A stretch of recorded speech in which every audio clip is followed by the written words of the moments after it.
রূপশ্রী প্রকল্পের ফর্ম কিভাবে fill up করবেন আজকের ভিডিওর মাধ্যমে জানাবো।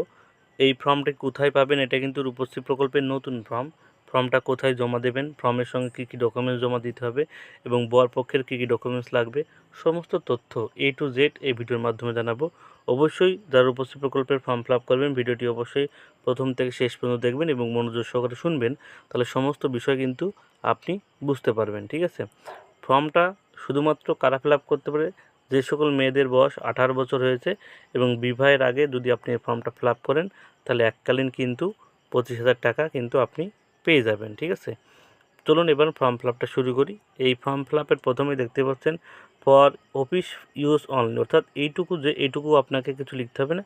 এটা আপনার ফর্মটা যারা জমা নেবে তারা কিন্তু ফর্মটা ফিল আপ করবে। এই ফর্মটার ডাউনলোডের লিঙ্ক আমি ডেসক্রিপশন বক্সে দিয়ে দেবো, সেখান থেকে আপনারা ডাউনলোড করেও কিন্তু ফর্মটা ফিল আপ করতে পারবেন। তো যে কোনো সাইবার ক্যাফে গিয়েও কিন্তু আপনি ফর্মটা সংগ্রহ করতে পারবেন। ঠিক আছে, ফর্মের প্রথমে দেখতে পাচ্ছেন লেখা আছে আপনাকে ইংলিশ বড় হাতের অক্ষরে লিখতে হবে। এবং চলুন এবার ফর্ম ফিল আপে দেখে নিই। এখানে বলছে যে আবেদন করছে তার নাম এখানে লিখতে হবে। লেখা আছে নাম, ব্যাঙ্ক অ্যাকাউন্টে যে নাম আছে সেই নামটাই কিন্তু এখানে লিখতে হবে। অর্থাৎ আপনার ব্যাঙ্ক অ্যাকাউন্টে যদি ভুল বানান থাকে তাহলে ভুল বানানটাই লিখবেন। ঠিক আছে, নাহলে কিন্তু আপনাকে যখন টাকা দেবে তখন কিন্তু ব্যাঙ্ক অ্যাকাউন্টের সঙ্গে আপনার নাম মিসম্যাচ হলে কিন্তু টাকা আসবে না। দরকার হয় আপনি ফর্মটা জমা দেওয়ার আগে আপনার ব্যাঙ্ক অ্যাকাউন্টে যদি ভুল বানান থাকে সেটা কিন্তু কারেকশন করে নেবেন। তারপরে বলছে ডেট অফ বার্থ, অর্থাৎ যে মেয়েটা ফর্ম ফিল আপ করছে তার জন্ম তারিখটি এখানে লিখতে হবে। প্রথমে ডেট, তারপরে মাস, তারপরে ইয়ার। এবং তারপর বলছে প্রস্তাবিত বিবাহের তারিখ, অর্থাৎ যে তারিখে বিবাহ ঠিক হয়েছে সেই তারিখটা, সেই ডেটটা এখানে লিখতে হবে। প্রথমে ডেট, তারপরে মাস, তারপরে ইয়ারটা লিখতে হবে। এবং আবেদনকারীর পাসপোর্ট সাইজের একটা কালার ফটো কিন্তু এখানে লাগাতে হবে। ঠিক আছে, তারপরে বলছে প্রস্তাবিত বিবাহ অনুষ্ঠানের ঠিকানা। ঠিক আছে, যদি বাড়িতে বিবাহ হয় তাহলে সেই বাড়ির ঠিকানা দেবেন। অনেকের তো বিভিন্ন লজে বিবাহ হয়। ঠিক আছে, সেই যদি লজে বিবাহ হয়ে থাকে তাহলে সেই লজের ঠিকানা কিন্তু এখানে দিতে হবে। ঠিক আছে, বিবাহের বলছে ওয়েডিং সেরিমনি যেখানে হবে সেখানে লিখতে হবে। যদি আপনার বাড়ি বিবাহ তাহলে বাড়ির ঠিকানা দেবেন। বলছে হাউস নাম্বারটা কোথায় পান? হাউস নাম্বারটা কিন্তু দেখবেন আপনার ভোটার লিস্টের কিন্তু হাউস নাম্বারটা থাকে।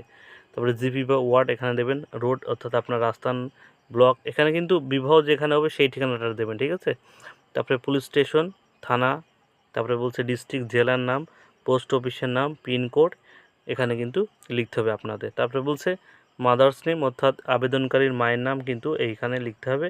আবেদনকারীর পিতার নাম এখানে কিন্তু লিখতে হবে। তারপর বলছে কারেন্ট অ্যাড্রেস, বর্তমান ঠিকানা এবং পার্মানেন্ট অ্যাড্রেস।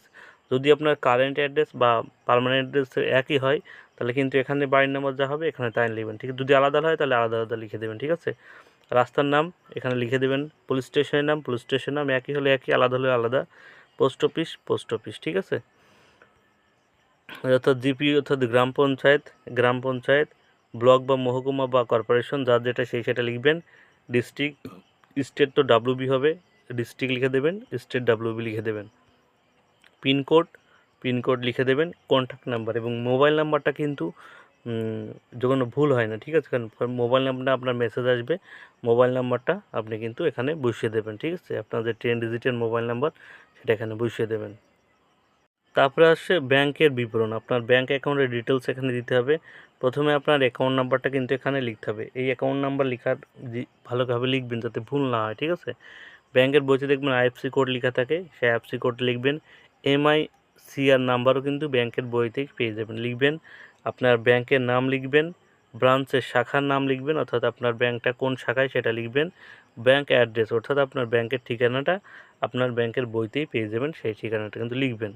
বলতে শুধুমাত্র লিপিবদ্ধ করার জন্য অন্যান্য ব্যক্তিগত তথ্য। ঠিক আছে, এখানে আপনি এডুকেশন অর্থাৎ শিক্ষাগত যোগ্যতা কি, আপনি প্রাথমিক নাকি সেকেন্ডারি নাকি হাই সেকেন্ডারি নাকি ডিপ্লোমা বা অন্যান্য স্নাতক নাকি পোস্ট গ্রাজুয়েট, আপনার যে ডিগ্রিটা আছে আপনি সেটা দেবেন। ঠিক আছে, যদি না থাকে তাহলে নেভার স্কুল বিদ্যালয়ে যায়নি যে এটা আছে, যার যেটা সেটা দেবেন। জাতি অথবা আপনি কোন কাছ থেকে বিলং করেন সেটাকে এখান থেকে টিক দেবেন। জেনারেল হলে জেনারেল, ঠিক আছে, ওবিসি হলে ওবিসি, ঠিক আছে, শিডিউল কাস্ট হলে শিডিউল কাস্ট, অর্থাৎ এসসি হলে আপনার কোন ধর্মের বা অর্থাৎ সেই ধর্মটা এখান থেকে আপনি সিলেক্ট করে নেবেন, যার যে ধর্ম সেটা সিলেক্ট করে নেবেন। ঠিক আছে, তারপর বলছে পাত্রের বিবরণ। ঠিক আছে, এখানে কিন্তু পাত্রের বিবরণ অর্থাৎ যার সাথে যে মেয়ের যে ছেলের সাথে বিবাহ হবে বরের বিবরণ কিন্তু এখানে লিখতে হবে, বরের নামটা কিন্তু এখানে লিখতে হবে, বরের ডেট অফ বার্থ লিখতে হবে, বরের মায়ের নাম, বরের বাবার নাম এখানে লিখতে হবে এবং কালার সাইজের একটা ফটো কিন্তু বরের এখানে লাগাতে হবে। ঠিক আছে, এবার বরের কিন্তু বর্তমান ঠিকানা এবং স্থায়ী ঠিকানা যদি একই হয় একই লিখবেন, আলাদা হলে আলাদা আলাদা লিখবেন। ঠিক আছে, হাউস নাম্বার, রোড বা রাস্তার নাম্বার, পুলিশ স্টেশন থানার নাম্বার, তারপর বলছে পোস্ট অফিসের নাম, গ্রাম পঞ্চায়েত, ব্লক অফিসের নাম, তারপরে আপনার ডিস্ট্রিক্ট, তারপরে এটা আপনার স্টেট, পিনকোড। ঠিক আছে, এগুলো বোর্ডের ঠিকানা এখানে লিখে দেবেন। এবার আপনাকে ঘোষণা করতে হবে, কী ঘোষণা করতে হবে? আপনি অবিবাহিত এবং প্রস্তাবিত বিবাহের প্রথম বিবাহ। ঠিক আছে, আপনার এটা আপনি অবিবাহিত ছিলেন এবং এটা আপনার জীবনের প্রথম বিবাহ, ঠিক এরকম দেবেন। ঠিক আছে, আমার পারিবারিক বাৎসরিক 1.5 লক্ষ টাকা বেশি নয়। যদি আপনার পারিবারিক আয় 1.5 লক্ষের টাকা বেশি হয় তাহলে কিন্তু আপনি প্রকল্পের টাকা পাবেন না। ঠিক আছে, এটা কিন্তু আপনি কারেকশন করবেন। ঠিক আছে, বলছে I am resident of West Bengal, অর্থাৎ আমি পশ্চিমবঙ্গের বসবাসকারী, জন্মগ্রহণ করি, 5 বছর ধরে বসবাস করছি, আমার পিতামাতা অভিভাবক পশ্চিমবঙ্গের স্থায়ী বাসিন্দা। আপনি এইটা টিক দেবেন, আমি পশ্চিমবঙ্গের বসবাস করি। ঠিক আছে, এটা টিক চিহ্ন দিয়ে দেবেন, ইংরাজিতে হলে এখানে টিক চিহ্ন দিয়ে দেবেন। ঠিক আছে, আমার বয়স 18 বছরের ঊর্ধ্বে যে কোনো একটি নথি জমা দিতে হবে। 4 নম্বর কলমে বলছে আমার বয়স 18 বছর ঊর্ধ্বে যে কোনো একটি নথি জমা দিতে হবে, অর্থাৎ আপনার বয়স কারণ যে সকল মেয়েদের 18 বছর হয়েছে তারাই কিন্তু আবেদন করতে পারবে। এখানে যে কোনো নথি আপনার জমা দিতে হবে যে আপনার বয়স 18 বছর। বার্থ সার্টিফিকেট থাকলে birth certificate, voter ID card থাকলে voter ID card, Aadhaar card, PAN card, government school certificate বা মাধ্যমিকের অ্যাডমিট কার্ড। ঠিক আছে, যদি যে মেয়ের বিবাহ হচ্ছে তার যদি মাধ্যমিক সার্টিফিকেট অ্যাডমিট কার্ড থাকলে তাহলে অ্যাডমিট কার্ডটা দেওয়াই ভালো। ঠিক আছে, বয়সের প্রমাণপত্র। আর বার্থ সার্টিফিকেট থাকলে তো কোনো কথাই নেই। ঠিক আছে, বা যদি এই দুটো না থাকে তাহলে voter card, Aadhaar card, PAN card যার যেটা আছে সেইটা দিয়ে দেবেন। এবং এখানে যদি আপনি মনে করুন আপনি যদি এখানে মাধ্যমিকে অ্যাডমিট কার্ড দেন তাহলে কিন্তু সেই নাম্বারটা কিন্তু এখানে লিখতে হবে। যদি আপনি ভোটার কার্ড দেন তাহলে ভোটার কার্ডের নাম্বারটা কিন্তু এখানে লিখতে হবে, অর্থাৎ যেটাই আপনি টিক চিহ্ন দেবেন তার নাম্বারটা এখানে আপনি লিখে দেবেন। আশা করি ক্লিয়ার ব্যাপারটা। 5 নম্বরে কী বলছে চলুন দেখে নিই। 5 নম্বরে বলছে আমার নামে একটি সচল ব্যাঙ্ক অ্যাকাউন্ট আছে। এখানে ব্যাঙ্ক অ্যাকাউন্টের সেই পেজটা কিন্তু আপনাকে জেরক্স জমা দিতে হবে, এখানে টিক চিহ্ন দেবেন। প্রস্তাবিত বিবাহের প্রমাণপত্র যে কোনো একটি জমা দিতে হবে, অর্থাৎ আপনার যে বিবাহ সের জন্য একটি প্রমাণপত্র জমা দিতে। প্রমাণপত্র কি? বিবাহের নিমন্ত্রণ কার্ড, যে নিমন্ত্রণ কার্ড ছাপানো হয় না, আপনি সেই নিমন্ত্রণ কার্ড কিন্তু আপনার যদি দেন সেটা দিতে পারেন, যেটা দেবেন সেটা টিক চিহ্ন দেবেন। বিবাহে নথিভুক্ত নোটিশ, অর্থাৎ যদি রেজিস্ট্রেশন সার্টিফিকেট থাকে সেটা দিতে পারেন বা স্বঘোষণাপত্র। সব থেকে বেটার হয় আপনার যে বিবাহের নিমন্ত্রণের কার্ড, এটাই আপনি সিলেক্ট করবেন এবং আপনি যখন ফর্মটা জমা দেবেন তখন যে বিবাহের নিমন্ত্রণের কার্ড সে একটা কার্ড কিন্তু এখানে কিন্তু আপনার দিয়ে দিতে হবে। ঠিক আছে, আশা করি বুঝতে পেরেছেন, যে কোনো 3টের মধ্যে একটা দিতে হবে।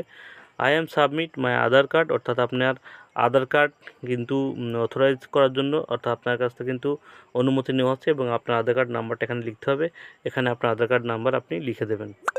এবার সে মেয়ে এখানে কিন্তু সিগনেচার করে দেবে এবং ঠিক আছে, আধার কার্ড হোল্ডার যে এখানে বাংলায় কিন্তু লেখা যায় স্বঘোষণাপত্র, এখানে আধার কার্ড নাম্বার লিখে এখানে সাইন কিন্তু করে দেবেন। ঠিক আছে, তারপরে এখানে আছে আমার পাত্রের বয়স 21 বছর, অর্থাৎ পাত্রের বয়স যে 21 বছর হয়েছে তার প্রমাণপত্র হিসাবে এখানে আপনি birth certificate, voter ID card অর্থাৎ যে কোনো একটা দিতে পারবেন, যেটা দেবেন তার কিন্তু নাম্বারটা এখানে লিখে দেবেন। এটা কিন্তু পাত্রের ক্ষেত্রে। ঠিক আছে, পাত্রের ক্ষেত্রে।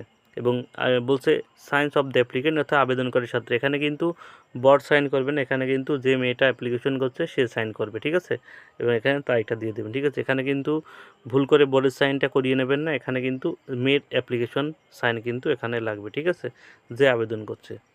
এবার নিচের দিকে যদি স্ক্রল ডাউন করে আসি, এখানে কিন্তু আপনাদের কিছু লিখতে হবে না, বলছে ফর ইউজ অফিস অনলি। ঠিক আছে, এটা অফিসের লোকরা এখানে এটা কিন্তু ফিল আপ করবে, এটা কিন্তু আপনাদের কিছু লিখতে হবে না। এখানেও এটাও কিন্তু আপনাদের কিছু করতে হবে না, এটা অ্যাপ্লিকেশন নাম্বার দিয়ে এটা কিন্তু যারা জমা নেবে তাদের কিন্তু এটা রিসিভ কপি আপনাকে দিয়ে দেবে। ঠিক আছে, এটাই কিন্তু পুরো ফর্ম ফিল আপ কিন্তু দেখানো হয়ে গেল। এবার আসি ফর্মটা আপনি কোথায় জমা দেবেন। ফর্মটা কিন্তু আপনার নিকটবর্তী বিডিও অফিসে, অর্থাৎ ব্লক ডেভেলপমেন্ট যে অফিসটা আছে আপনার নিকটবর্তী বিডিও অফিসে কিন্তু ফর্মটা আপনার জমা দিতে হবে, অর্থাৎ আপনার নিকটবর্তী যে বিডিও অফিসে আপনি পড়েন সেই বিডিও অফিসে আপনি ফর্মটা জমা দেবেন। এবং লাস্ট জেনে নিই ফর্মের সঙ্গে কী কী ডকুমেন্টস আপনাকে জমা দিতে হবে। যে মেয়ে ফর্মটা জমা দেবে তার আধার কার্ড, ঠিক ঠিক আছে, এগুলো কিন্তু ভালো করে মনে রাখবেন। আধার কার্ড, তার বয়স যে 18 বছর হয়েছে তার জন্য আপনি যেটা সিলেক্ট করেছেন সেই ডকুমেন্টসটা কিন্তু এখানে দিয়ে দেবেন। অ্যাডমিট কার্ড দিলে বার্থ সার্টিফিকেট যদি আপনি সিলেক্ট করেন সেটা দিয়ে দেবেন। এবং মেয়ের হলো ব্যাংকের বই, ঠিক আছে, মেয়ের ব্যাংকের বই সাথে কিন্তু অ্যাটাচ করে জমা দিয়ে দেবেন, প্রথম পাতা জেরক্স। এবং পরিবারের বাবার নামে ইনকাম সার্টিফিকেট পঞ্চায়েত থেকে আপনারা নিয়ে নেবেন। মেয়ের পাসপোর্ট সাইজের ফটো জমা দিতে হবে। এবং তার যে বিবাহ হচ্ছে তার কিন্তু যদি রেজিস্ট্রি হয়ে যায় রেজিস্ট্রি ডকুমেন্টস, আর যদি রেজিস্ট্রি না করেন তাহলে বিয়ের যে কার্ডটা আপনারা ছাপান না, বিবাহের যে কার্ডটা আপনারা ছাপান সেই কার্ডটা কিন্তু এখানে জমা দিয়ে দেবেন, ঠিক আছে, বিবাহের কার্ড জমা দিয়ে দেবেন। এবং যে ছেলের সাথে বিবাহ হচ্ছে তার কিন্তু একটা আধার কার্ড এর সঙ্গে অ্যাটাচ করে দেবেন। এই ডকুমেন্টসগুলো নিয়ে আপনি বিডিও অফিসে জমা দেবেন। ভিডিওটি ভালো লাগলে অবশ্যই একটা লাইক কমেন্ট শেয়ার করবেন, এবং যারা চ্যানেলে নতুন তারা অবশ্যই চ্যানেলকে সাবস্ক্রাইব করবেন, এবং যারা ফেসবুক পেজ থেকে দেখছেন অবশ্যই পেজটিকে ফলো করে দেবেন। এরপরও যদি কারো কোথাও জানতে অসুবিধা হয় সে অবশ্যই কমেন্ট বক্সে জানাবেন, আমি সেখানে অ্যান্সার দিয়ে দেবো। সবাইকে ধন্যবাদ।